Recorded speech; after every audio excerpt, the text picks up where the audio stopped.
Salutations à tous. Nous sommes de retour avec les derniers événements en Ukraine. Guerre en Russie, front de Kherson, district d'Oleshki à l'est de Kherson, campagne d'Oleshki. Une paire de bombes guidées ASM Hammer de l'armée de l'air ukrainienne cible un groupe d'assaut russe. La cible est un tunnel étroit par lequel une unité ennemie avance. Il s'avère que les forces russes mènent une opération d'infiltration secrète près d'Oleshki. Les passages souterrains ne conviennent pas aux véhicules blindés, mais ils sont utiles pour l'infanterie. C'est ici que l'armée ukrainienne fait un mouvement puissant contre l'ennemi. Le marteau ASM cible la sortie du tunnel et détruit l'ennemi. Cette arme puissante a détruit l'intégrité structurelle du tunnel. L'onde de choc a immédiatement neutralisé les soldats à l'intérieur. Cette frappe aérienne de précision dans la région d'Oleshki a complètement perturbé les plans d'avance secrets de l'ennemi.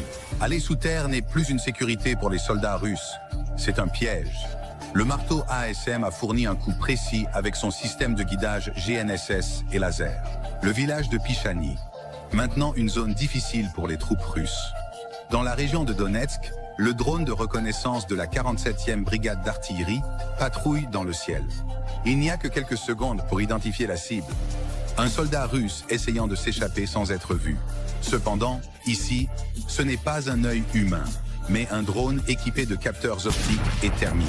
Même si les soldats russes fuient les soldats ukrainiens, ils sont maintenant capturés par des drones. Sur le front de Donetsk, les forces russes tentent d'avancer avec les M113 et BTR-82A, qu'ils ont capturés près de Kotlin. Cependant, ils font face à l'une des unités les plus expérimentées d'Ukraine, l'unité Mantakora de la 155e brigade mécanisée. Le premier coup a été tiré. Les munitions perforantes pénètrent le blindage avant du BTR-82A. Le véhicule est instantanément détruit et rendu inefficace. La zone autour de Kotlin a été dégagée. La 155e brigade mécanisée a montré une fois de plus qu'avancer sur ce front est impossible pour les Russes. Les combats sur le front de Donetsk se poursuivent sans relâche. Les troupes russes tentent d'avancer parmi les restes de leurs véhicules blindés désactivés. Les commandants russes poussent leur infanterie à l'avant. Mais il y a un gros problème ici. La lenteur des véhicules blindés en fait une cible facile. Chaque avancée sur la ligne de front signifie un convoi instantanément détecté et frappé. Conscientes de cela, les forces russes essaient une nouvelle tactique. Ils abandonnent les véhicules blindés et entrent dans la bataille en voiture de tourisme. Le but est de se déplacer plus rapidement et de réduire le temps nécessaire aux drones ukrainiens pour verrouiller leur cible. Mais cela ne fonctionne pas non plus. Les drones dans le ciel ne sont plus seulement détectés par les signatures thermiques ou la taille des véhicules, mais aussi par l'analyse d'images et les systèmes de détection de mouvement. Détecter les éléments ennemis approchant en véhicule de tourisme en quelques secondes. Être rapide n'est plus un salut. Si vous vous abonnez à ma chaîne et aimez la vidéo en la regardant, vous me rendrez très heureux de cette façon. Allez, continuez à regarder. Sur le champ de bataille moderne, le blindage n'est plus un élément de sécurité, mais une cible. Les drones ukrainiens et les drones kamikazes chassent les véhicules lourds russes avec une précision millimétrique. Les chars et les véhicules blindés ne peuvent pas s'échapper. Les systèmes avancés de reconnaissance aérienne, les drones détectent d'abord les cibles avec l'imagerie lidar thermique et optique et neutralisent toutes les cibles à la fois. Les points faibles sont identifiés. Compartiment moteur, point de connexion de la tourelle et dépôt de munitions. Lorsque l'attaque commence, les drones kamikazes approchent de la cible à basse altitude. Avec des manœuvres complexes, leur signature radar est minimale. Ils sont presque impossibles à détecter. Les systèmes de défense aérienne conventionnels ne peuvent pas intercepter ces petites machines mortelles car elles sont trop rapides. Des frappes ont été effectuées. La plus grande menace pour les véhicules lourdement blindés n'est plus les missiles, mais les drones invisibles, silencieux et constamment approchants. Le ciel est sous contrôle ukrainien et cette guerre devient de plus en plus une impasse pour les blindés russes. Région de Koursk, les forces russes ont tenté une contre-attaque près de Tcherkasskaya-Konopelka, mais la 82e brigade d'assaut aérien de l'Ukraine était toujours prête. Les forces ennemies ont essayé d'avancer, mais le soutien aérien de précision et la supériorité tactique ne leur ont laissé aucune marge de manœuvre. L'attaque a été stoppée en quelques minutes. Résultat, succès tactique.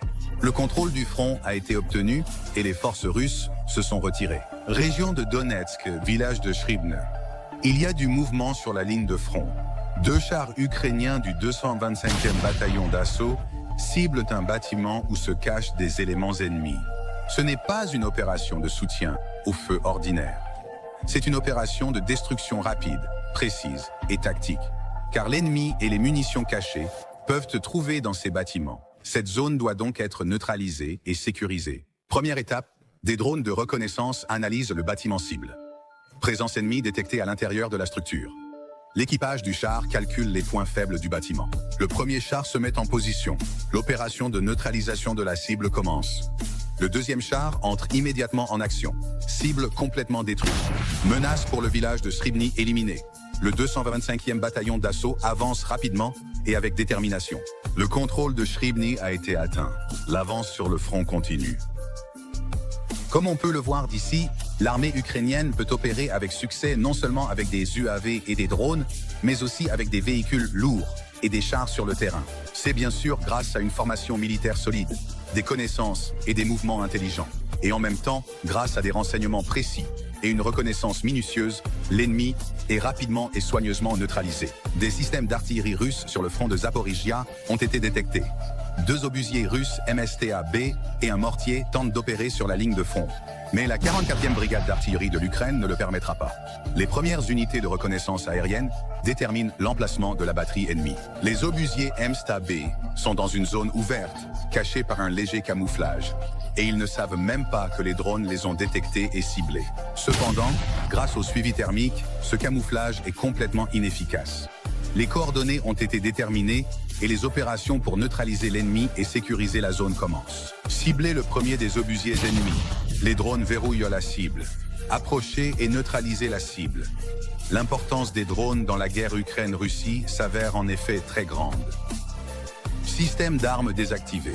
Le deuxième Mest B est toujours actif, mais il n'a nulle part où s'échapper. Il est en train d'être détruit. Et la cible finale? Le mortier. Et enfin, il est également désactivé à la fin. Korenevo, région de Koursk, 22e brigade de fusiliers motorisés en action. Pénétration des lignes ennemies. Avancée tactique. Voici des moments de la ligne de front. Premier contact. Les unités de reconnaissance avancées identifient les positions ennemies. Les caméras thermiques et le soutien aérien rendent les positions ennemies claires. L'avance continue. Les positions ennemies sont protégées par des tranchées interconnectées, mais cela n'est pas un obstacle pour la 22e brigade. Les chars ennemis sont neutralisés avec des drones et la zone est sécurisée. SA.